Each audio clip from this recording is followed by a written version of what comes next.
Bom, boa tarde a todos. Hoje estamos aqui entrevistando o Manuel, proprietário aqui do Casarão do Vinil. Para nós é um grande prazer, uma sensação imensa estar aqui com ele, né, ter essa oportunidade de conhecer um pouco da história dele em relação à música, né, e conhecer esse templo aqui, né, do disco, que vai poder falar um pouquinho mais da história, né. E aí nós estamos aqui com o Manuel. Se quiser falar alguma coisa para os nossos... Pode falar, fica à vontade. Uma honra, um prazer estar recebendo você aqui. Já é um amigo da casa. Parabenizar pela iniciativa do teu projeto, que é fascinante. Uma iniciativa que tem por objetivo divulgar a cultura cada vez mais. O Brasil está precisando, principalmente em termos de pandemia, né?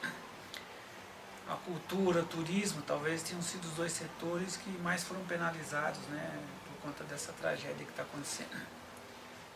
Então, iniciativas dessa, como você está tendo, e de outros também profissionais da área, faz com que a cultura se mantenha viva. E de nossa parte é um prazer receber vocês aqui no Casarão do Vinil. Fica o convite para todos, né? Você mencionou a palavra templo, né? Muita generosidade, mas a gente tem esse carinho pelo espaço. Os clientes, né? Nós temos clientes que vêm do Brasil inteiro e também de outros países. Então, realmente é um espaço que tem um carisma muito grande, é a maior loja do Brasil, a gente se orgulha disso. E ficamos contentes de poder proporcionar esse ambiente de cultura, né, de um espaço muito agradável. E o fato de você estar fazendo esse trabalho conosco é uma oportunidade também de divulgar.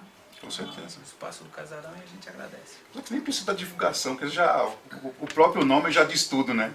Em relação à história, tá tudo aí. O Casarão, ele seria um projeto ambicioso de transformar num centro cultural, né? Mas os desdobramentos, né, do crescimento do vinil, que acho que é uma das pautas da sua matéria, acabou antecipando esse projeto. Então, em 2014, nós inauguramos o Casarão do Vinil, depois de um grande sucesso que teve o Feirão 1 milhão de LPs. E o Casarão realmente acabou virando uma referência no estado, no Brasil, no mundo inteiro. E a gente fica muito feliz que o resultado do nosso trabalho, tem toda uma equipe, uma garotada muito nova aí, proporcione uma divulgação tão grande, uma repercussão tão grande nesse mundo da cultura. Legal. Bom, agora vamos às perguntas, né? Para conhecer um pouco mais da história do Casarão, né? Do Manuel e tudo mais. Manuel, quando começou a sua história, né? A sua paixão pelo vinil, né? E o quanto essa relação com o disco representa na sua vida? Olha, eu sou engenheiro de Minas por formação. Me formei em 79, tenho uma trajetória muito marcante na área das implosões. Eu fui responsável técnico por pelo menos 90% das implosões no Brasil. Carandiru, Palace 2, Estádio da Fonte Nova, o presídio da Ilha Grande, no Rio, que foi a primeira implosão no estado do Rio de Janeiro. Então eu tinha uma história toda ela voltada para a engenharia. Em 2000 eu resolvi montar uma loja, que você conheceu lá do meu irmão, foi ali que tudo começou. Montei uma loja de roupas femininas por conta de um leilão que eu comprei da Avon, porque minha sobrinha estava desempregada e tal, ela ficou lá e a loja foi um fracasso. De cada 5 pessoas que entravam na loja, 4 eram para roubar e 1 para dar cobertura. Você tem uma ideia. Então restava fechar a loja, ou, aí felizmente a partir de uma ideia criativa, nós começamos a divulgar que comprávamos livros, né, e pagava um determinado valor. Mas se fosse na troca de mercadoria, na troca de roupa, a gente pagaria o dobro. E no primeiro mês entrou 20 mil livros, e depois cada vez mais. Aí as pessoas começaram a trazer também disco de vinil, e depois antiguidades, enfim, a loja se descaracterizou, ocupada por livros, discos e outros objetos. Aí acabei arrumando uma outra loja muito maior na Rua da Moca, depois outra loja. Então foi criando todo um complexo em torno desses produtos que são todos voltados para a área cultural. E nós chegamos em pouco tempo aí num acervo da ordem de 1 milhão de LPs, 400 mil compactos, 5 mil quadros, 200 mil livros, objetos de colecionismo, enfim. Tudo inesperado, né? Sem planejamento. Tá. Principalmente por conta, primeiro, desse escambo, dessa troca, que repercutiu muito, e depois que eu comecei a me fascinar pelo vinil. Tá. Então aí eu também comecei a comprar grandes quantidades de vinil. Eu comprei 200 mil uma vez de um cara que ele estava vendendo imóvel, vendendo os discos para comprar imóvel. Eu vendi um imóvel para comprar os discos, então foi uma operação que envolveu mais de 200 mil LPs e compactos. E eu realmente acabei me envolvendo muito com vinil. Eu não tinha nenhum histórico de música, a música não fazia parte da minha vida, só Sim. um ouvinte normal. Era só de passagem, né? Mas eu fiquei fascinado com a história do vinil. Aí nessa mesma época nós já alugamos o Casarão tem 17 anos já, onde a gente guardava os melhores discos aqui. Eu previa que eu ia ter a oportunidade de deter a história da música através de um acervo tão grande de vinil. Pô, ninguém no Brasil tem isso tudo, então isso foi trazido para cá. Quando foi em 2014, essa quantidade enorme de vinil suscitou a ideia de sentir como é que estava o mercado que já vinha crescendo desde o início da década de 2000. Então quando eu montei aquela loja de roupa, já estava um movimento, foi se consolidando em 2005, 2006, né? E em 2014 eu já tinha 1,5 milhão de LPs.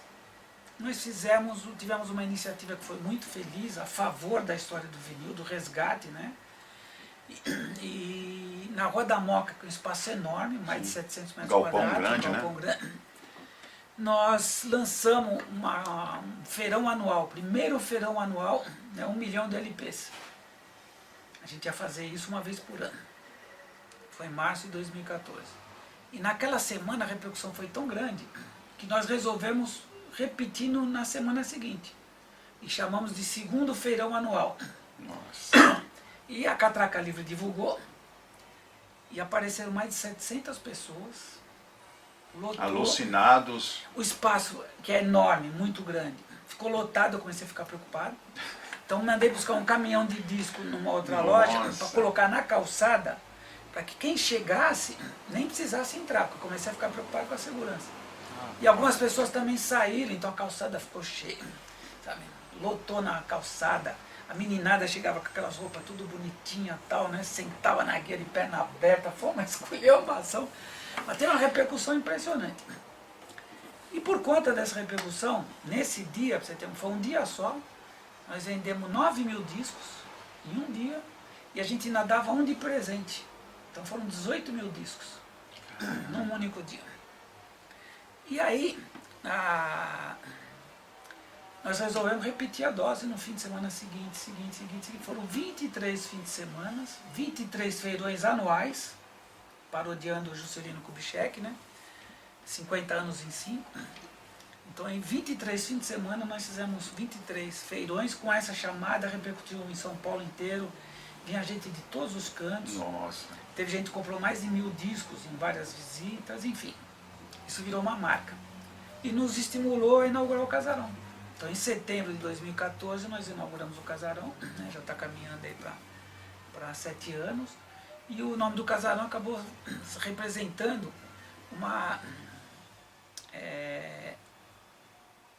um símbolo, né, tem todo um simbolismo em relação a esse movimento do retorno do vinil. Sim. Retorno entre aspas, né, porque Sim. o vinil nunca foi embora. Sim. O vinil ele sempre se manteve por conta do heroísmo, né, dos DJs, dos colecionadores, dos pesquisadores, e algumas lojas que mantiveram, né, também heroicamente o vinil em suas prateleiras, né? mesmo em conjunto com o CD. Sim. Né, que o CD acabou dominando. E o que está acontecendo hoje? Hoje o vinil tem um crescimento de vendas, né, que em gráficos ele é crescente, e o CD é decrescente. Então, se você pegar em estatística, esse comportamento em gráfico assim estatístico é chamado boca de jacaré. É uma curva que cresce e outra que desce. Então a tendência, é o que se imagina, é que o CD entre em extinção e o vinil cada vez mais vai fazer parte do dia a dia das pessoas, resgatando aquela época romântica das décadas de 60, 70, 80, em que as pessoas, principalmente na década de 60 e por conta da iniciativa da Bossa Nova, né? As pessoas ouviam discos no chão da sala, né? Várias pessoas, só um tinha grana para comprar, então aí chamava os outros, amigos, a família, né?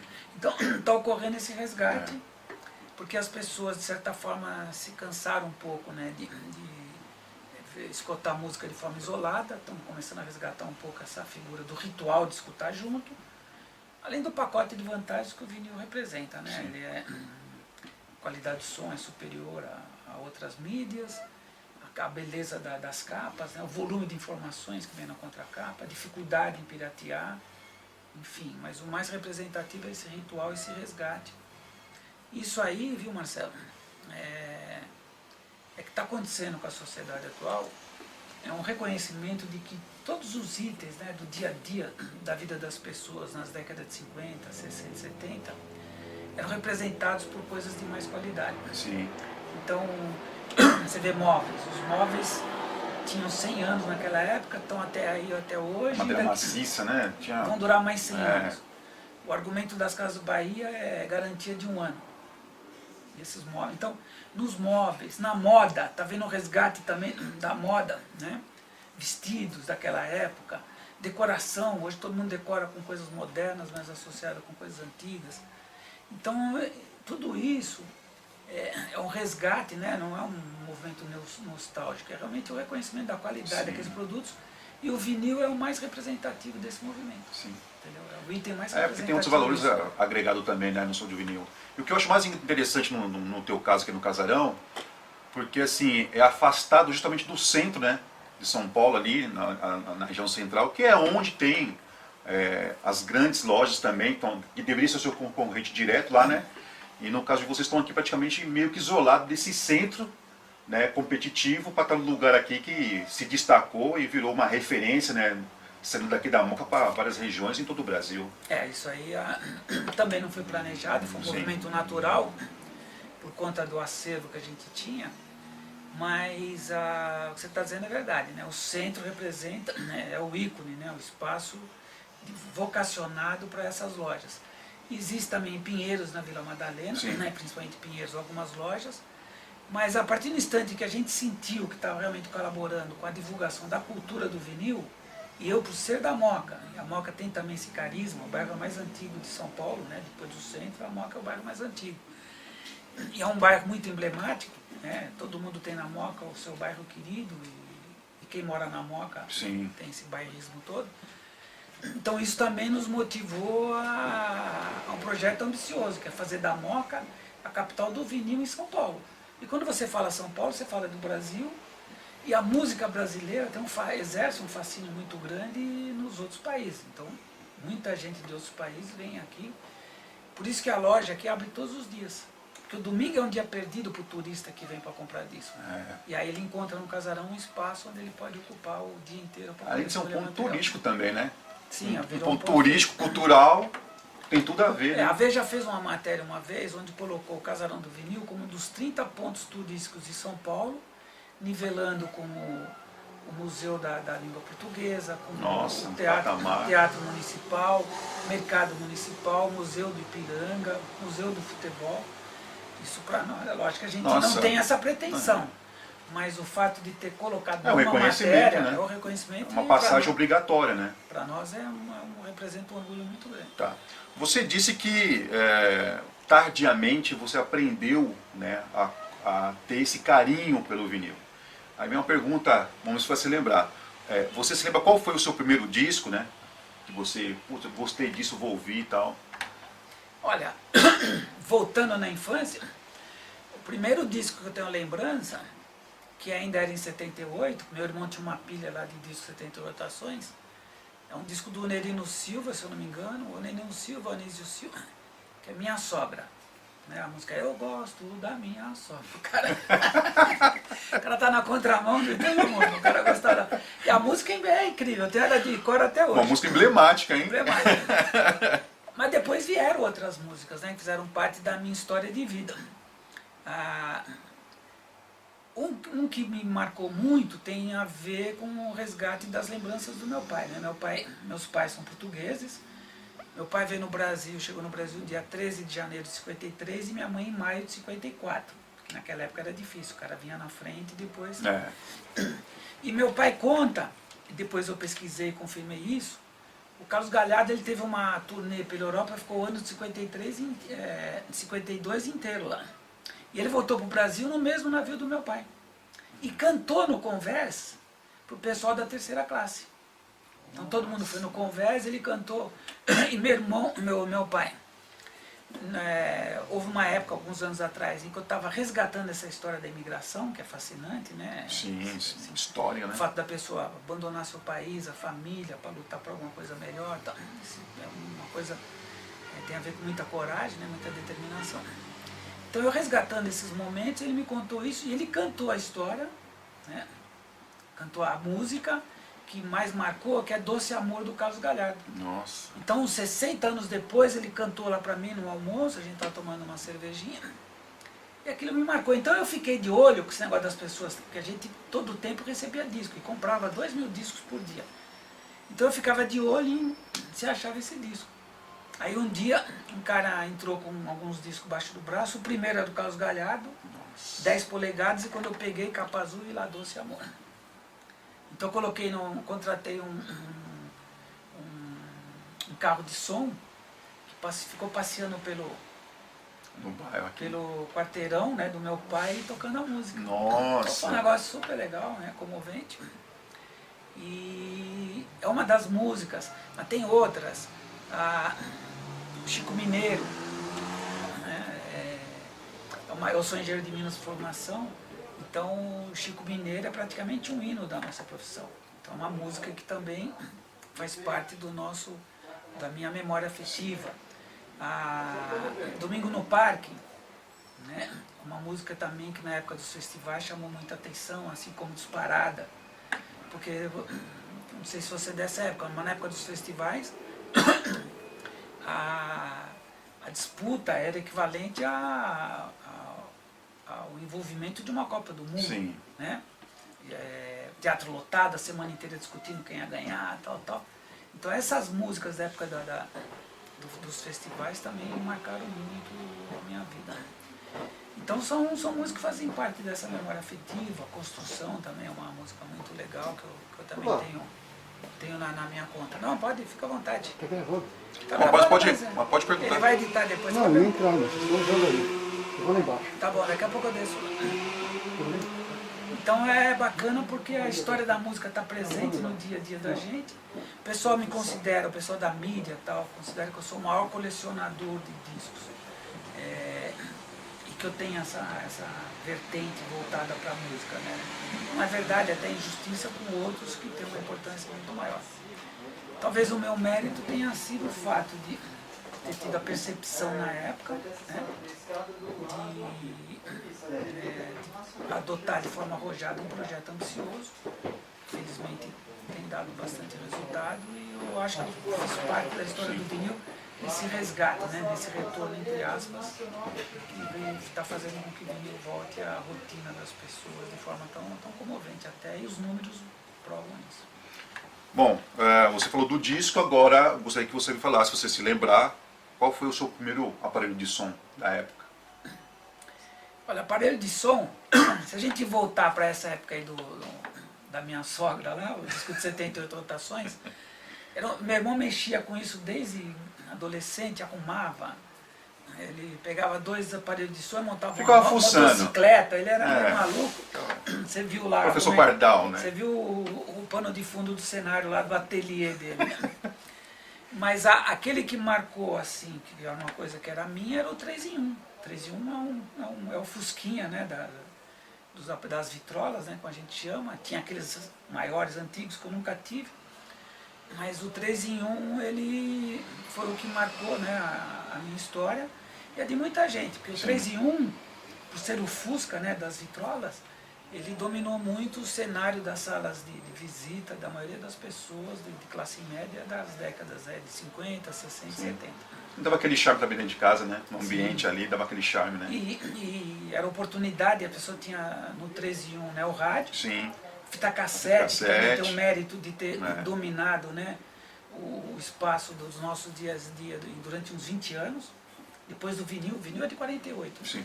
Depois do vinil, a fita cassete é a mídia que mais se manteve e está voltando também. Está voltando, está sendo resgatada. O fabricante de fita cassete nos Estados Unidos, ele deu uma declaração dizendo que está vendendo mais fita cassete agora do que na época da fita cassete. Nossa. Que mostra isso. e o rádio, fita cassete e o aparelho do vinil. Né? Então 3 em 1 tem todo um simbolismo, né? De fazer parte da história da maioria das pessoas que curtiram o vinil e foi a sociedade inteira naquela época. Legal. O vinil, ele tem uma representatividade, olha eu gaguejando aqui, vou fazer de novo porque emoção. O vinil, ele tem uma representatividade importante na vida das pessoas. Tem muitos acervos familiares, né, como a gente já comentou aqui agora, que foi herdado passando de pai para filho. Podemos considerar que são muitas histórias e memórias afetivas na comercialização dos discos, que é o seu caso aqui. Aqui deve ter muitas histórias, né? Olha, Marcelo, você tocou num ponto da herança, da passada de pai para filho, tal. Eu vou mais longe ainda, por experiência própria e por ter vivenciado isso. Quando nós começamos a colocar na internet, principalmente os compactos, né? Nós temos 400 mil compactos, e o compacto representa a história da maioria dos cantores, né? O início da carreira da maioria dos cantores que se consagraram, né? Mas aí vem o outro lado, da maioria dos cantores que não se consagraram, que são milhares. Eu tenho até uma projeção desse número, admitindo aí que nós tenhamos 1000 cantores que têm se consagrado, desses que são conhecidos, nós temos pelo menos 50 mil que gravaram um único disco. E não foram adiante. Não foram adiante. Então eu até criei um projeto que está na prateleira, que chama João Gilberto Vivia Me Ligando. Nossa. João Gilberto Vivia, troço maluco, né? Mas qual que é a minha ideia? É criar um espaço onde a gente vai resgatar a história desses desconhecidos, porque nós temos o produto físico, e eles vão vir com a família, né? Nós vamos reproduzir o disco, aí com a foto dele, com outros cantores e o próprio João Gilberto. E nós já vamos até dar o roteiro do cara falar por que ele não continuou na carreira. Ele vai falar, é porque me apaixonei pela sua mãe, né, para ganhar moral com a velha, mostrar para você, me apaixonei pela sua mãe, ou então era um mercado muito promiscuído, tal, ou então falar, eu me desgastei, eu acabei me apurrinhando, mas todos queriam que eu voltasse, inclusive o João Gilberto vivia me ligando. Você pegou... O João Gilberto é o ícone, o cara é exigente, né? Imagina só, cara, o João Gilberto ligando para ele voltar a cantar. Então essa é uma sacanagem que fica muito legal, se encaixa nesse contexto. Sim. E quando a gente tomou a iniciativa de colocar esses compactos na internet, muita gente ligava, trazendo exatamente o que você está falando dessa história, resgatando a história. Vou te dar poucos exemplos, poucos. Uma menina de Sorocaba ligou, porque o pai dela tinha 4 fitas gravadas de 4 compactos do pai, e ela estragou quando era criança. Nossa. E não tinha os compactos. E ela achou os 4 compactos. Ela chorou no telefone quando confirmou que a gente tinha os compactos, veio buscar, ficou emocionada porque resgatou a história da música do pai. E o pai não foi conhecido, não ficou famoso, mas ela queria resgatar a história. Uma mulher ligou uma vez, o nome dela chama Infância, portuguesa. Infância? O nome dela chama Infância. E ela namorava, era filha de português e filha única. Olha o rolo. Ela namorava com um cara da Jovem Guarda. E o pai era contra, e proibiu o namoro. Então, quando o cantor ia na televisão cantar, ele mandava a seguinte mensagem: eu queria mandar um grande beijo para minha infância. E estava mandando para ela. Puxa vida, mas quem não conhece pelo nome vai imaginar que é a infância dele. Então ela acabou casando com outro cara, e quando esse marido dela morreu, os próprios filhos estimularam ela a procurar os discos que resgatavam a história dela com esse cara do Jovem Guarda. Aí ela encontrou os discos e contou essa história.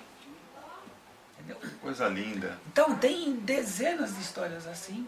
Teve uma de um cara que ele é de Minas Gerais, ele era cego, e me ligou dizendo que ele procurava muito um disco do... Como é que chama?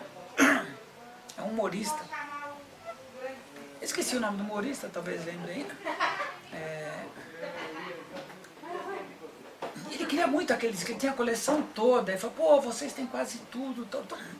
Eu falei, olha, eu vou procurar descobrir se eu tenho. A gente tem uma quantidade muito grande, é difícil procurar, tal, mas eu vou Eu vou tentar. Ele até descreveu, olha, ele está montado num cavalo e o pano de fundo assim é uma avenida que parece que é Rio Branco no Rio. E é um humorista. E por incrível que pareça, eu desliguei o telefone, aí eu desci na loja, fui andando, de repente uma caixinha dessa assim, era o primeiro disco. Pô, eu liguei em seguida pro cara. O cara até chorou. No meio de tudo isso, você achou logo de cara. Um compacto, tem um compacto de um cara que é produtor em Jundiaí, e ele tinha um compacto de infância, e ele não achava esse compacto. A mulher pesquisando na internet achou, ligou, aí falei pra ela, olha, tô com ele aqui, ainda tá com o teu autógrafo de criança, que não era mais a assinatura dele. Nossa. Entendeu?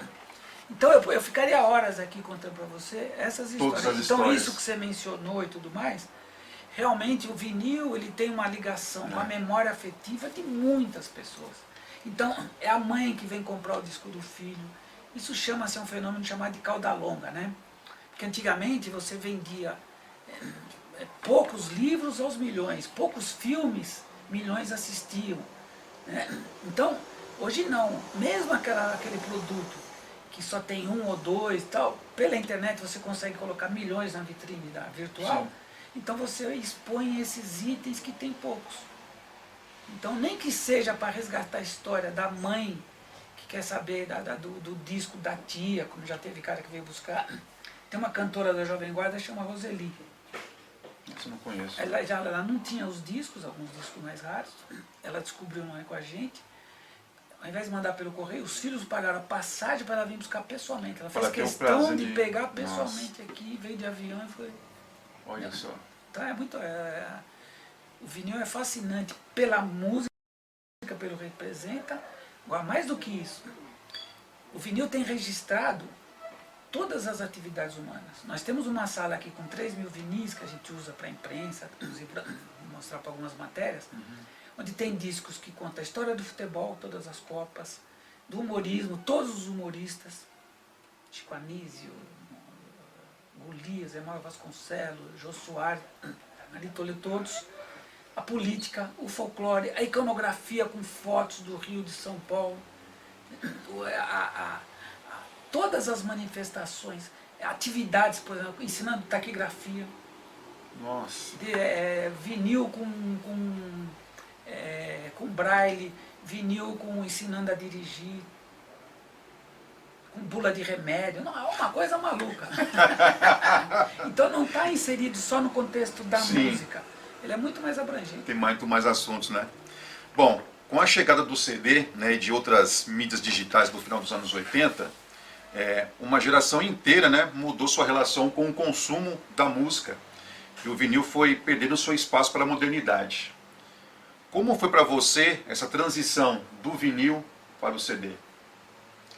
Para mim não teve influência quase que nenhuma, porque eu naquela época, isso foi no começo da década de 90, eu estava muito envolvido com a minha profissão, com a minha atividade, eu escutava música como todo mundo, então eu não senti nenhuma transformação. Tanto é que eu quase não comprava discos na época, e com o CD é a mesma coisa. O que me chama a atenção um pouquinho, em termos de CD, porque eu não tinha o hábito de comprar, é que uma vez eu tinha, isso foi em 93, acho que 94, eu tinha 2 sobrinhos, e eu fui comprar um presente para eles, que era aniversário de um deles, que era meu afilhado. Aí entramos numa loja de discos, e uma menina, quando falou que ia dar de presentes, apresentou um CD e falou, olha, dá esse CD para eles que eles vão adorar. Né? Eu falei, mas pode levar que eu garanto. A menina falando. Aí eu levei. E eles moravam num condomínio, sabe aqueles condomínios de classe média, assim, são prédios de 4 andares, né, tem elevador, e a garotada toda brinca junto, é uma relação muito mais espontânea do que esses prédios mais sofisticados e tal. Então começamos a escutar o CD, começamos assim, acho que era às 7 da noite. Às 8 da noite tinha umas 30 crianças dentro do apartamento. Nossa. Porque já, na memória, começaram a dar risada e já foi chamar um, foi chamar outro, tal. Você tem ideia de quem é esse CD? Não. Mamonas Assassinas. Nossa. Cara, esse é um depoimento até comovente do quanto eles representam. Foi fulminante, cara. as letras, eu ouvindo coisa, eu começava a dar risada, me cagando de rir, a molecada, papá. Em uma hora a gente escutando, o apartamento foi invadido da molecada. 6, 7, 8, 9. E era uma época ingênua, né? Por mais que tivesse lá algumas palavras, né? Mas ainda era uma coisa. não tinha essa conotação. Não tinha maldade, era gozação, brincadeira, muito espontâneo. As crianças junto com os pais podiam estar ouvindo. Não, o fenômeno que ocorreu ali naquela sala, simplesmente ele foi multiplicado por milhões, porque eram os primeiros dias do lançamento. A menina, ela deu um depoimento ali, não que ela ouviu na televisão, no rádio, um comentário, uma crítica. É que ela escutou o CD, Sim. achou mal barato e começou. Eu peguei justamente nesse início do Mamonas, eu trabalhava ali na região da Paulista, para do Shopping Paulista.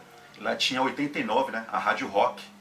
E eu me lembro nitidamente que eu estava saindo do banco e eu vi lá os Mamonas. Que era, acho que os primeiros momentos deles, né, acho que eles estavam indo para a rádio para poder fazer alguma divulgação e tudo mais. E eu vi eles indo para a rádio assim, mas nunca imaginei que de repente, semanas depois, havia esse estouro deles aí, né? Não foi. Eu ali, pela reação da molecada, falei, nossa, esses Vai caras arrebentar, vão estourar.